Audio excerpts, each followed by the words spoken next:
seconds passes by, and most long for a place that they never find. I'm afraid I wake up when I die, and it is too late to climb any mountain. Time is of the essence, the blood running through our core. It's best to not feel sorry when it's over. I will be the greatest that you've ever seen before, and I'll stay eternal.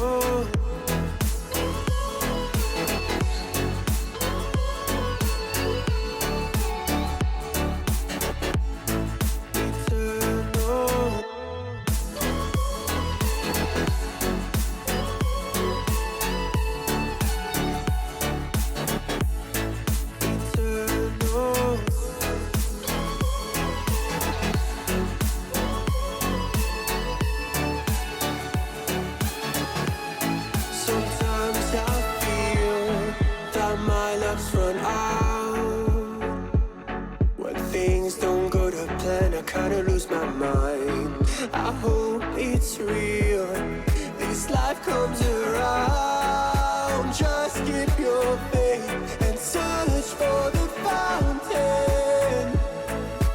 Time is of the essence, the blood running through our core. It's best to not feel sorry when it's over. I will be the greatest that you've ever seen before, and I'll stay eternal.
Good evening and welcome. Well, this evening is all about celebrating, and what a lot we have to celebrate from the first 5 years of GAIN in the UK. I'd personally like to welcome you to our 5th birthday celebration. Thank you for joining us. For those who don't know me, my name is Sarah Patel, and I have been involved in leading GAIN since we first started here in the UK and officially launched back in 2015. Of course, we're sad not to be able to be together in person this evening, but we are grateful that we can still connect online, and many more can join with us from further afield. We also have others in our team joining this evening: Fricky, our new director, Beth, our communications volunteer, and Arman, who is going to be joining the team to support our efforts to mobilise many more people to be involved in the UK. Throughout this evening, we will be interacting through comments and available to answer any questions you have after the presentation part of the evening finishes up until around 7 p.m. We are so grateful for the many ways that each of you have invested with us to bring GAIN to where we are today.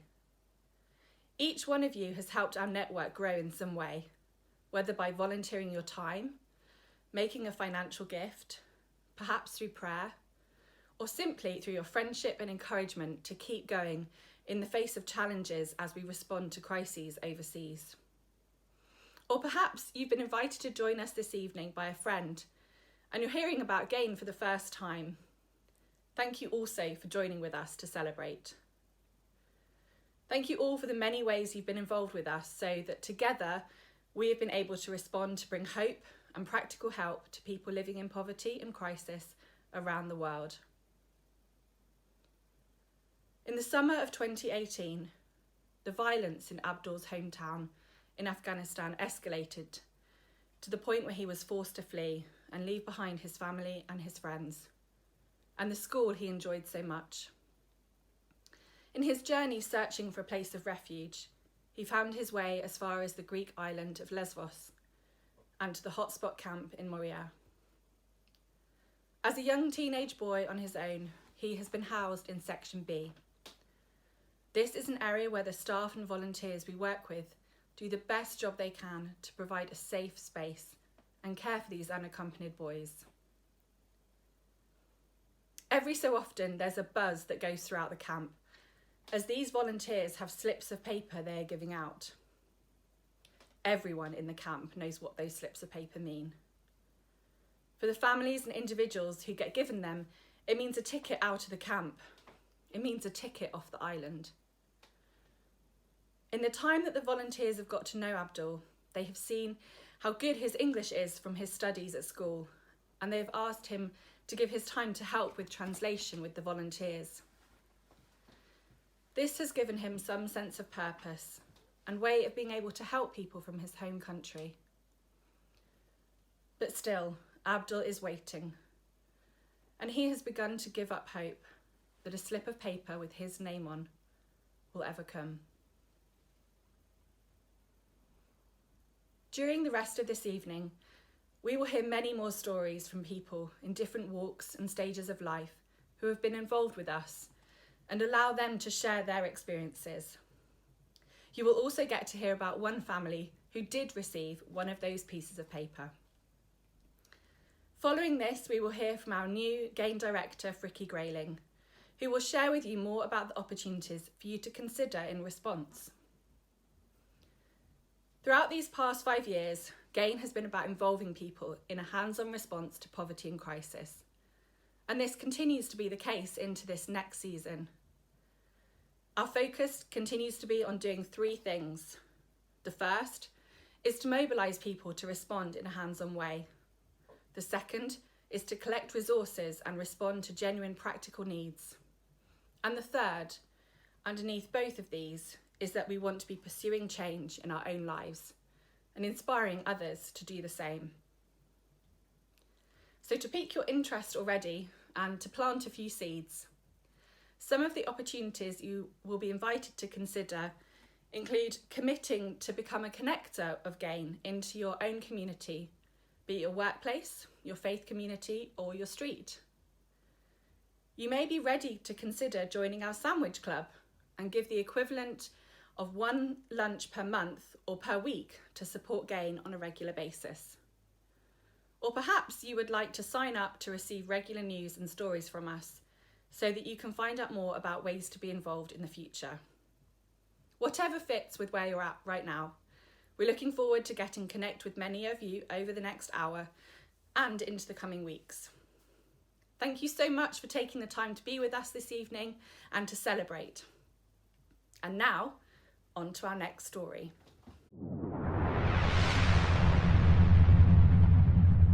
I'm Katie, I'm 29 and I live in Birmingham.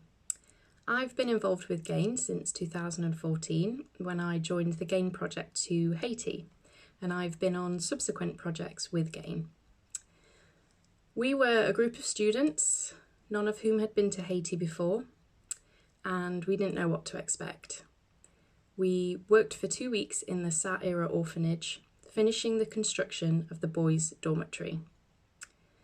The new dormitory was vastly different from the old dormitory. It was spacious, each room only had 4 beds in, and there were bathrooms with running water. At the end of our 2 weeks, the dormitory was ready to be officially opened. The children were anxiously waiting all day for the ceremony in the evening. We waited for a Caribbean storm to pass, and when it did, we gathered round the front door of the dormitory. A few words were said, and a piece of red ribbon cut with scissors. The children flooded in, screaming and laughing with joy, opening all the doors, trying the beds and testing the taps. This was their space, a space that would give them safety and security in so many different ways, but also independence and privacy. We ran around with them, sharing in their joy. When the boys had explored enough, we huddled together and the pastor led us in a prayer. We finished by singing, "How Great Thou Art," through happy tears. We filed out the building on our way to bed and smelt the rain from the earlier storm, which we came to realise felt like a baptism. I went to Romania with Gain, still got my t-shirt, and also a lot of memories to go with it as well.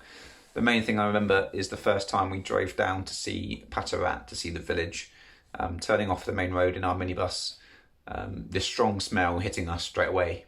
Not a nice smell, and the reason why is there's a massive landfill site, a rubbish site, off the main road. We had to turn down this dirt track with loads of potholes, kind of swerving them in the minibus. Stray dogs running alongside, barking and biting at the wheels. But the reason we had to go towards this rubbish dump, towards this landfill site, is Patarat is at the base of the rubbish dump, the city kind of landfill site. So we're driving towards this massive mound of rubbish, and you kind of come round to the right, and there's just loads of these like huts, houses, where this Roma community live. Some of them were more stable, which mission partners and projects had helped to build, but some were just huts of whatever they could get their hands on to make them, with carpets for roofs, all sorts. And as we drove around, you could see some of the kids in dirty clothes, no shoes, looking really unkempt, and just walking around because they had nothing to do really. And it's kind of on a bit of an incline. At the top of the incline, top of the hill, there's the community centre, and that's where we spent most of our time working there. We helped build a path, which was a personal highlight. It was really good to see from the start what we'd done to the end, that then it was more accessible and kids could get up to the centre in winter when normally it was a bit muddy and they struggled to get there. But also just being able to work with the mission partners, with Frank and Rita. The thing that kind of struck home and continues to even now was their devotion to the Roma community. Frank's kind of resourceful and practical heart and his love for the community, but just also the way that they've both followed God and just given everything to serve these people with their family in tow. I still keep up with them on Facebook to see what's going on. And compared to 4 years ago, it's so cool to see how they've kind of moved, and things have developed. For example, they've built a retreat home for teenagers from the community next to their house. But yeah, that kind of shows what their heart is. And I can't wait to go back and see them and see what's changed, to see the Roma people, but also to see Frank and Rita. If you want someone who's loyal, committed, passionate, then Frank is the definition. Absolute legend. 2016.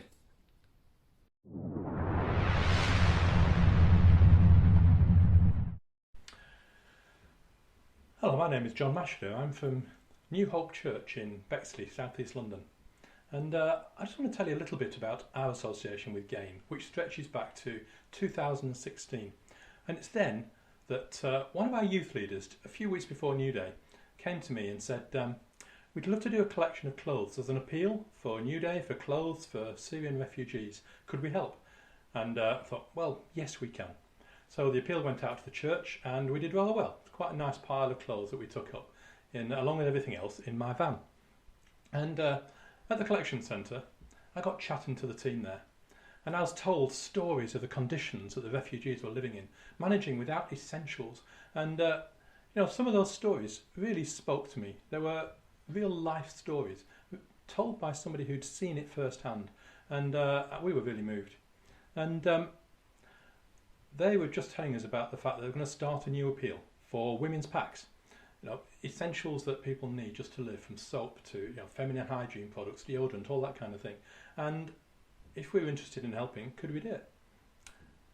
Now, I was driving home from New Day in the van thinking, you know what, why could we not?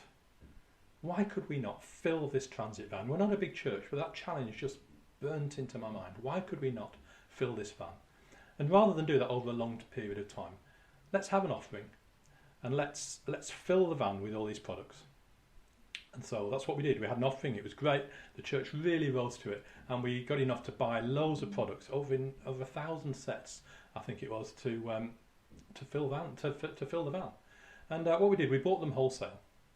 And when they arrived, we were faced with these mountains of products in the church and in our church building. And we organised the church, anybody who volunteered from there, but also the wider community. People came from our old people's group. They came parents of our children's group. Some of the young people came along. We even had a scout group joined us. One of our people runs a scout group. And we had all these people snaking up and down tables that were lined with all these goods, packing up bags, one for each of these ladies that were going to be sent over to northern Iraq. And then we had a packing group. And we packed the van. And it was marvellous. And you know what? As we were packing, we're going, are we going to have enough space? Are we going to have enough space for all this stuff? And at the end of it, we had one guy loading the van outside. And we thought we were maybe going to have to need another vehicle. But in fact, when we got to the end, there was nothing left to pack. And there was no space left in the van. We'd filled the van. And I just believe that as I looked at it, and I thought, that challenge was straight from God. And He's provided for this. And it was a marvellous, marvellous example of the community coming together to support a really, really, really good need. But not only did we provide for the refugees at that point, which of course we were absolutely delighted to do, but I believe that really catalysed, that really brought to life the need in our church to be supporting the poor, not just in the refugee camps of Iraq and Greece and what have you, but actually also to reach out to the poor around us, to use our community, to bless our community on the one hand, but to reach out to the poor and struggling in our community as well. And I think that really catalysed it as a result of this project. So I really want to praise God for the continuing work of Gain, not just for the amazing things they do, but for the way they affect communities with the relationships they build. And I think it's a marvellous thing. So on behalf of New Hope Church Bexley, I want to say happy birthday, Gain. Happy birthday. Happy birthday, Gain. Happy birthday, Gain.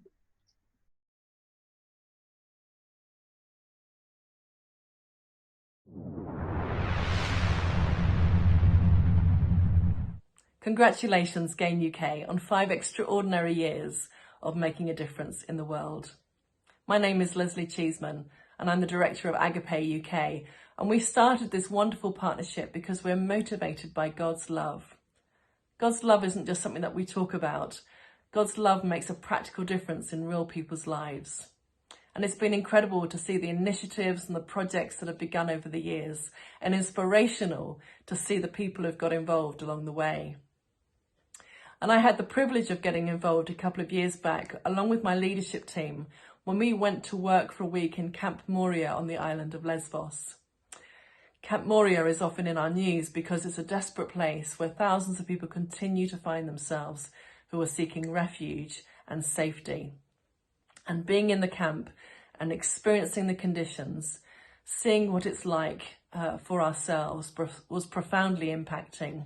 But it was such a privilege to be able to get involved through that week in practical ways and supporting the efforts of meeting the needs of the people in the camp. The most special thing, though, was to meet the people and to hear their stories. One day we ran a craft morning for the women and the girls in the camp, and I sat next to a girl who was from Syria. She spoke really good English, and so I asked her where she'd learnt English, and she told me about her father, who was an English teacher back in Syria, but who was now blind. And as we talked, I asked her about a bit more about her story and about her hopes and her dreams. And as she shared about her dreams, she became very emotional And as she talked about her desire to become an eye doctor one day to help people like her father, I asked her if I could have the privilege of meeting the rest of her family, and she was so excited to be able to take me and a couple of my friends to the place where they were camping to introduce us to them. And we sat down with them and we talked and we heard their stories, and we heard about what their lives were like back in Syria before the war and how the war had changed their lives forever. We heard about the journey that they took across the sea to Lesbos to seek refuge, and what had motivated them to take that journey. And they shared of their dreams and their hopes of a future where they could find a permanent home in a place where they could feel safe. They'd been waiting for weeks for news. The next day, we were about to return back to the UK, but we'd heard that day a number of families and people would be hearing that the permission had come through for them to leave the island to make the journey to mainland Europe, and which would be the next stage for them towards a permanent place that they could call home. And one of the families that would be receiving the news that day was the family that I'd met the previous day. And so I asked if I could share this news with them. And so me and a couple of my friends trekked up the hill to the place where they were camping to go and share this good news with them. And it was just incredible to be able to be with them as they received this news and what they'd been hoping for weeks, and to start talking excitedly about what could happen next and what the possibilities were for finding a place that would become a permanent home for them. So thank you for all the work that's going on in GAIN, and if you've been involved in any way, thank you for the part that you've played so far in helping to make a difference in the world and in real people's lives. And if you've never had the opportunity to get involved, let me encourage you to get involved, because it really does make a difference to real people.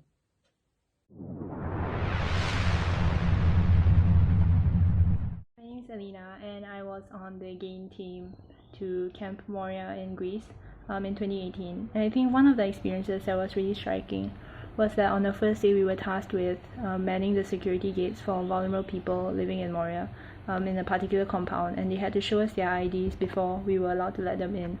And I guess I'm not sure what I expected, whether I expected thanks from the people living in Moria, but I certainly didn't expect hostility, and I certainly didn't expect to be verbally abused.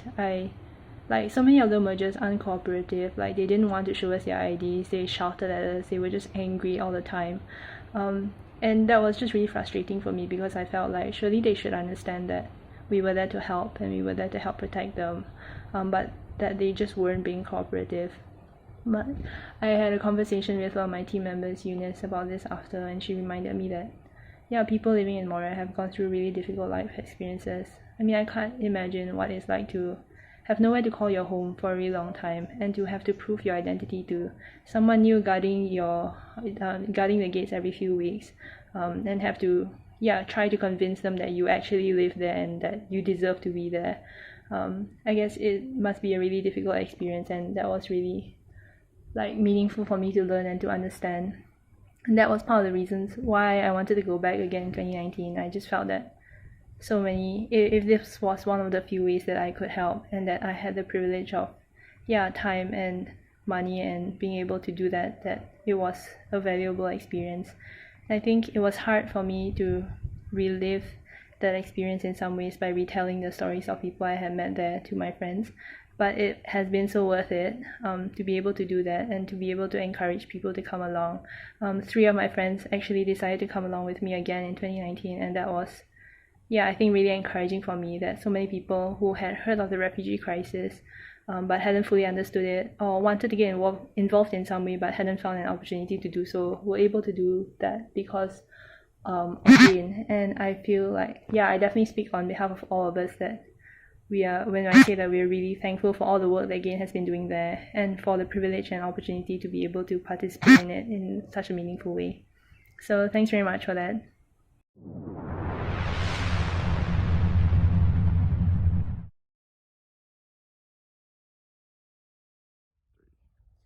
Happy anniversary, GAIN UK.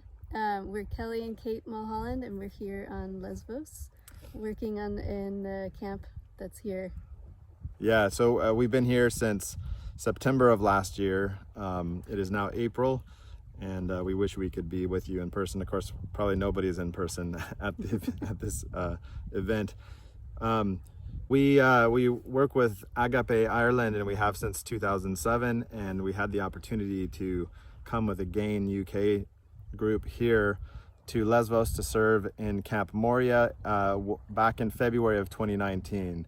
So we took advantage of that opportunity, and we came with a group of 6 of us, and it was quite an experience. You want to tell about the experience? Yeah, so about a year ago, the set of Mission Impossible, the last film, donated a number of tents to be put up here in the camp, and we had the privilege of assembling those. It was really cold and rainy, but we got those tents up, and it basically took a day to do each tent. So, but thank you so much for doing that, for sending those, and they're still being used today. Yeah, in fact, one day the wind and rain was so bad, Kate was on one of the corners of the tent, the top of the tent, trying to hold it down as the wind lifted her up off the ground. So quite an experience. We really bonded well with the team that we had, and we're grateful for that experience. You know, one of the reasons we did that at the time was to explore for ourselves whether we might do something along these humanitarian assistance type of work ourselves for a longer term basis. And on the basis of that experience with GAIN UK, we decided to come here. And so, as I said, we've been here since September, and we're really grateful for that experience that we had. We were so impressed by the work that was being done and the help that was being done. And so we then made the decision to come long term. And even now, after we're here, we're also constantly grateful for GAIN throughout Europe, especially GAIN UK, and sending resources, sending finances, and donations. And you were working in the warehouse, weren't you, on Thursday? Yeah, so I was just, the donations that you gave, the nappies and the beds, yeah, so I was just taking them out of the warehouse to be sent to camp, so thank you so much. Yeah, that's the stuff you guys sent, and it's going directly to use here, so yeah, thank you for being a part of this work. We're grateful for you, yes, grateful for our time with you. God bless. God bless. Happy Bye-bye. anniversary. Yeah.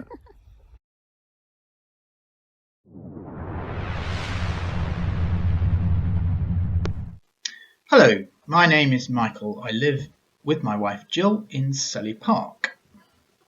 At the beginning of the year, we were thinking of how we could raise awareness amongst the local community of the situation around refugee migration in general and the Moria camp in Lesvos in particular. We have for some years held various open house events, both for our road and for the church. So we felt that we had a good opportunity to publicise an open house event specifically to raise awareness and some funds for the forthcoming Agape GAIN trip to Lesvos. We managed to get a date at the start of January which he thought would work, and so we leafleted invitations to 60 houses in our road for an open house starting at 4 p.m. on Saturday the 4th of January. We asked people to take the unusual step of not bringing us a present or a bottle of wine, instead to contribute if they felt happy to the GAIN funds for this trip. We had a very good evening. Jill cooked masses of food and we had a good turnout, some 30 guests. Belinda produced a short presentation and we had a GAIN publicity video running throughout the evening. I made a short presentation of what the team going to Lesvos will be doing and why. There was an opportunity for people to ask questions, and our lovely neighbours raised £270. Unbeknown to us, Monda, one of our neighbours, has a big interest in international relations and said he has a contact in Lesvos who runs an organisation called Changemakers Lab, which is focused on getting better outcomes for refugee people, particularly children. I said I would be very interested in meeting this contact of his, so I was put in touch with him. The team flew out to Lesvos and we worked at Camp Moria for the week. during the week I met Monda's friend and had a helpful and thought-provoking conversation with him. He was passionate about how Europe as a whole should be stepping up to the plate and taking the refugee crisis seriously, and particularly the crisis as it affects children. I had a couple of challenging but useful conversations with people living in the camp and found myself forced to reevaluate my preconceptions of people from countries like Afghanistan. On our return from Greece, Jill and I thought we should attempt to have some sort of feedback session for those who came to our January open house.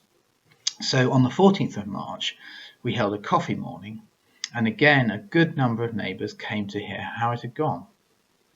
It was very helpful that 4 other members of the team were able to come along and share first-hand accounts of what they had witnessed. It was also useful that Fricky was able to be there to answer some more complicated questions.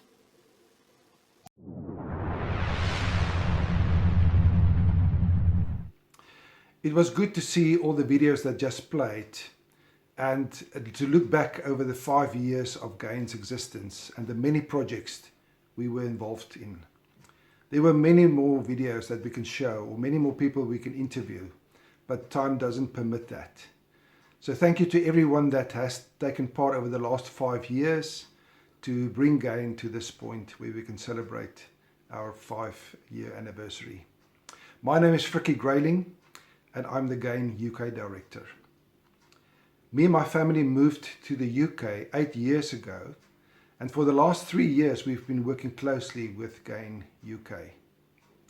Even before I started working with GAIN, I had the opportunity to go on a project to visit one of the camps in Thessaloniki, Greece. It was very cold and it was very noisy when I walked into this old military facility with hundreds of tents inside. Although the circumstances wasn't good, the people were friendly. This is where I met Vezam. Vezam is a Syrian refugee that had to fled Syria, and because his life was in danger. He had to leave very quickly, and because of that, he had to leave his wife and his 2 sons behind. Vezam was a very special guy. He invited me into his tent. We had a chat. He cried when he talked about his son and his sons and his wife, but he was very generous as well. He offered me tea and he offered me something to eat. This was a big lesson for me because although these people had almost nothing, they were so generous in their giving. We had several meetings that week in his tent, and he told me lots of stories about what happened in Syria.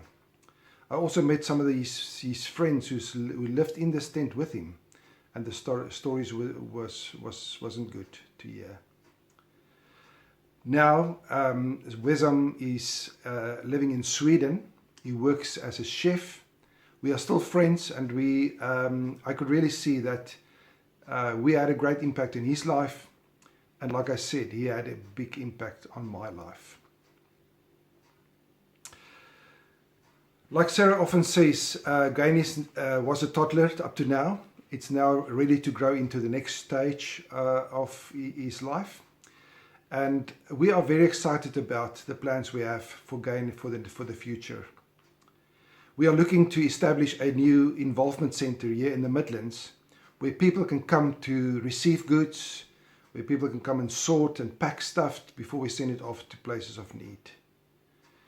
We want to establish lots of collection points throughout the UK where people in communities can bring stuff to one collection point where we can come and pick it up to bring to the involvement centre. We want to have people as connectors. We want to ask people like you to connect us to your networks so that we can involve more British people in our efforts to relieve suffering and restore hope. We want to invite you to be part of this journey forward. Sarah mentioned when she started this video that she spoke about the Sandwich Club. We want to ask you if you can give up one lunch per week, £5, to contribute to the work of GAIN. If you give £5 a week, that's £20 a month, and that will be a tremendous help for us to reach our goals. We call it the Sandwich Club. So please think about it and be generous in your giving to us to help us to reach our goals. When this video stops, in the comments box there will be a online form for you to fill in. Please, can everybody just fill that in for us to give feedback about this event? But also if you have a chance there to contribute. And if you want to do that, please fill it in and send it through to us. Thank you again for everybody that's been involved. You know, just a week or so ago, 24 runners decided to run for 2 hours each to raise funds for the COVID-19 appeal in Lesbos.